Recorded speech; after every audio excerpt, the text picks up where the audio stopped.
Hi guys. So ayan, another heartbreak. Ayan, natuluyan na siya. Ayan, wala na siyang pag-asa kasi pati rootstock na is ah, nabulok na. So wala na to. This is a goner na. So let's move on and focus on the ano na lang, natirang collection. So bye.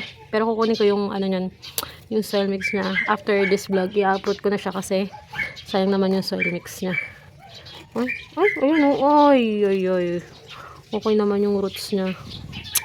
Ay, I don't know why. Hindi na ako bibili ng ganyang color.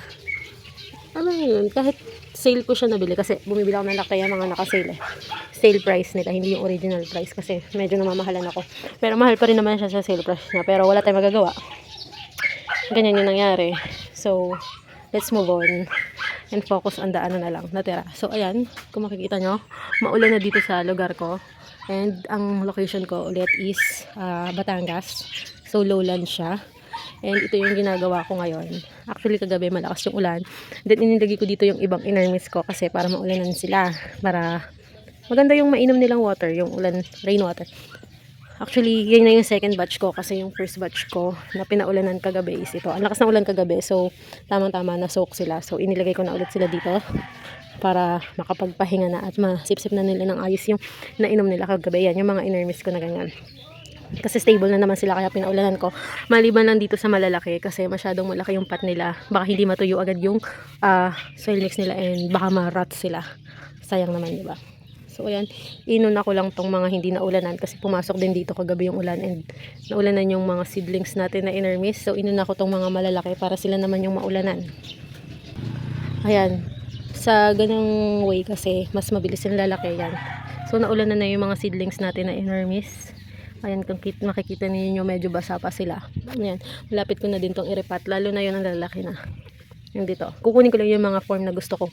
And then, ililipat ko sila na dito. Kasi itong mga ganito, siguro mga ano pa, mga 1 month pa, lilipat ko na sila.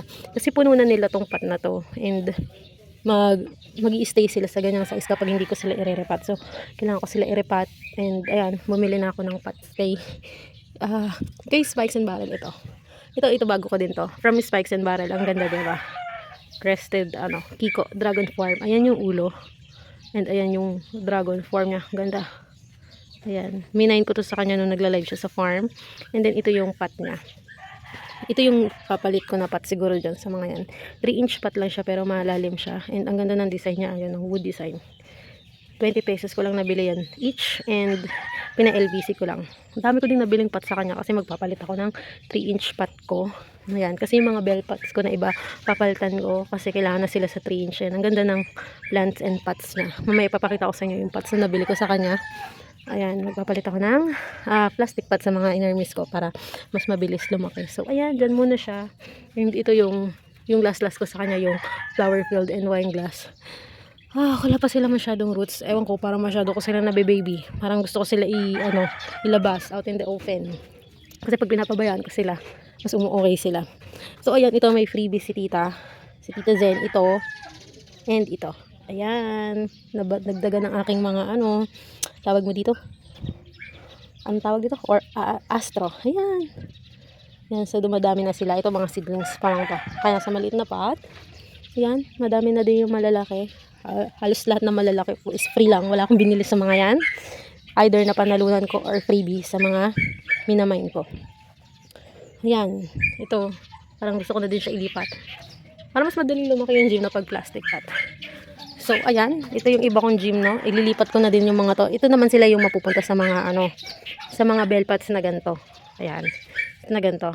Kasi, yung mga galing sa bell pots na ganito, inilipat ko na sa 3-inch kasi malalaki na sila. Ayan, inabot na tayo ng ulan. Hindi ko na alam kung anong gagawin sa kanila kasi ang dami na din nila. And yung mga, yan yung iba kong succulent, okay naman sila. And yan, gustong gusto ng mga seedlings ko ang ulan. Mas mabilis yung lalaki, lalo na to.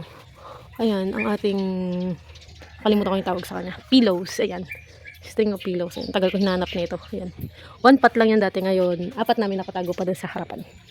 So ito, seedlings ko din to. Pwede na din to sa individual pot. Ang lalaki na nila. Ayan, ito may seedlings pa ako ng flower filled. Tinanggal ko yung dalawa dun sa main plant. Ayan, malalaki na din to. Ayan, kailangan mo kasi silang alagaan din ng repot. Once na ma-occupy na nila yung pot, para dire-diretso yung laki nila. Gaya nito, super laki niya na. Parang pwede na dun siya i-repot. 4.5 if I'm not mistaken ito. Ito hexagon pot ko. Ayan. Ayan. Ganda nila tingnan pag magkakatulad yung pots. And then ito, sakilan ko, kailangan ko na din silang ilipat sa may cover.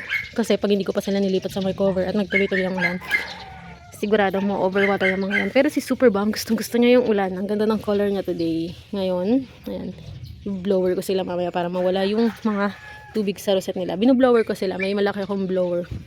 Ayan. Tapos binublower ko sila kapag kaulan. Para mawala yung water sa rosette. Ayan. Gusto ko lang ipakita. Ito may inilaki na din. Yung crested onsok ako. Ayan. Then, ang gaganda ng purples, guys. Ayan. Medyo nakababa yung trapal ko kasi binaba ko yan kagabi. Hanggang dito.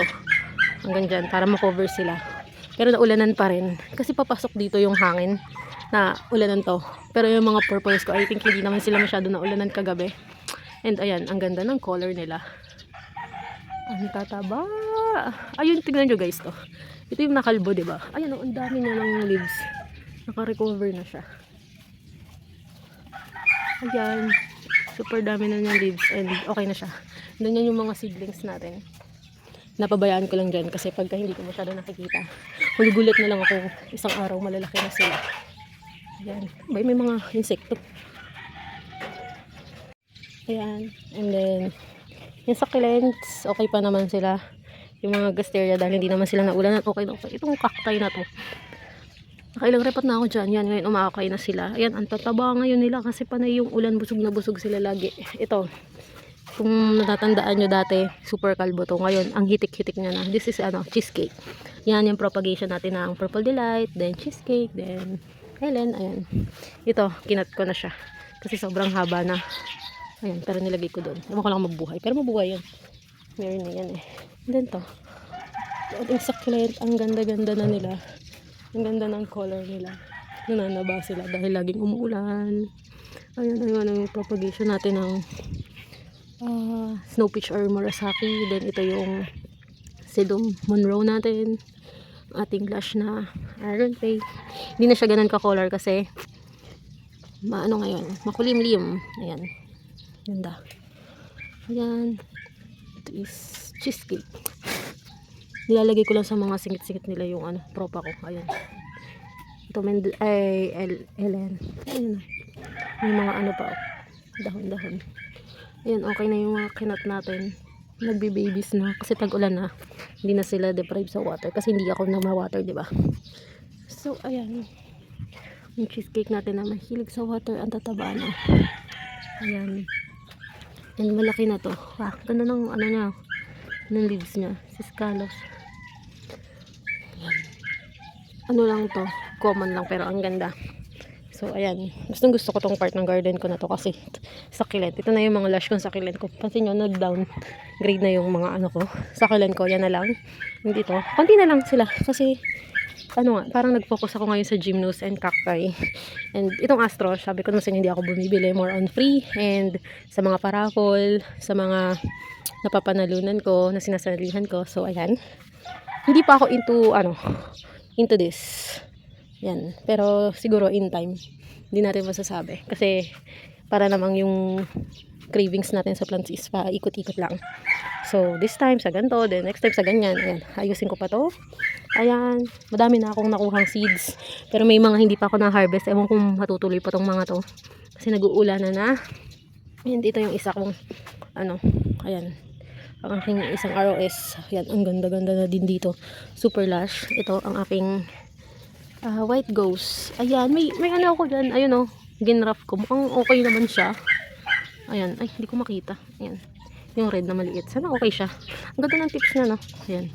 So, ayan, di pa ulit ako nag-i-spray pa. I think kailangan ko na ulit mag-spray for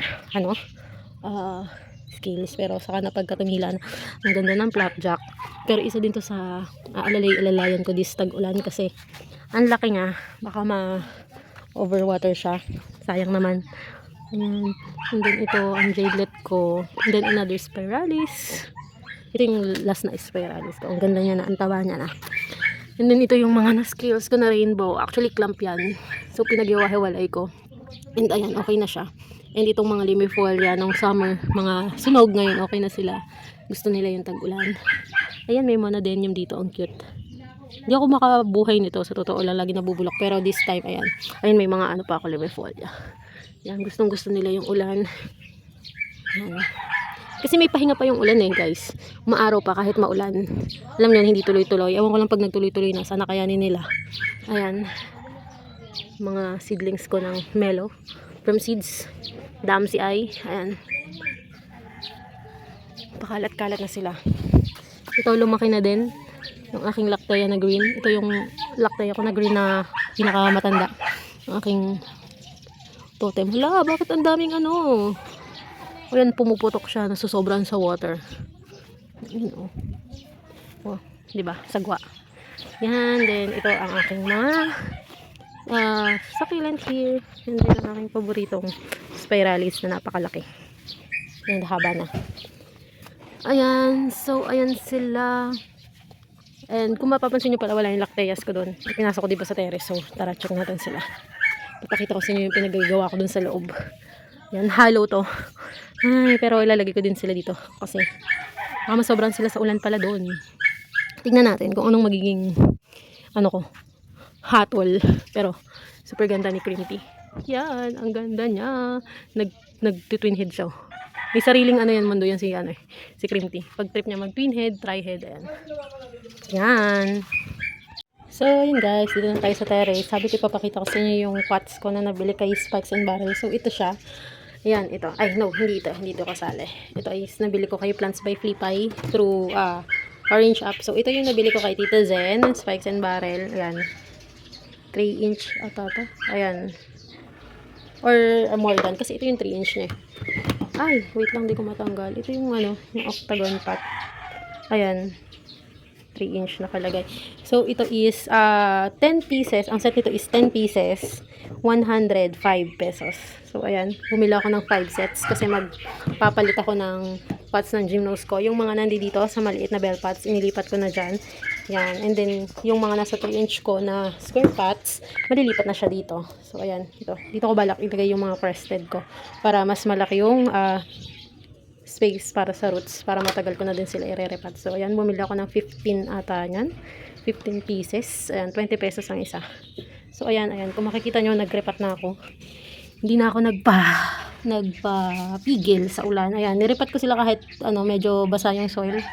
Basta hindi ko na lang sinira yung roots niya kasi super clump na din naman siya. Na-occupy niya na yung pot niya na bed pot. So, ayan, pagka tanggal ko, lagay ko lang dyan, tapos dagdagan ko ng lupa. So, ayan na sila. Ayan, so, ilan pa lang to? 3, 6, 9, 12, 15, 18. Ayan, meron pa ako dyan lilipat. Ayan. May 15 pa ulit akong ililipat. Tama ba? Ay, 21 pala to, sorry. 21 na yung nare-repat ko. So, ito, yan. So, ayan yung mga lacteas natin. So far, okay pa sila dito. Matataba na ang cacti natin dahil lagi nauulanan. Pero kailangan ko pa rin antabayanan sila. Kailangan kong bantayan sila kasi baka mamaya ma-overwater sila and then mabulok. So, ayun, maliwanag na ulit dito sa place ko. Hindi ko alam kung uulan today pero sabi sa weather forecast, malaki yung chance na umulan. So, ayun, kaya nga naglabas ako ng mga inner mist ko doon, diba, sa mauulanan para makainom din sila. So, ito na lang yung mga succulents ko and then yung nasa harapan. So, ito yung mga echeverias ko. Yan, malalaki na din naman sila kahit papaano. And then, ito siya. Ayan. So, yun lang naman na guys. Thanks for watching. Bye!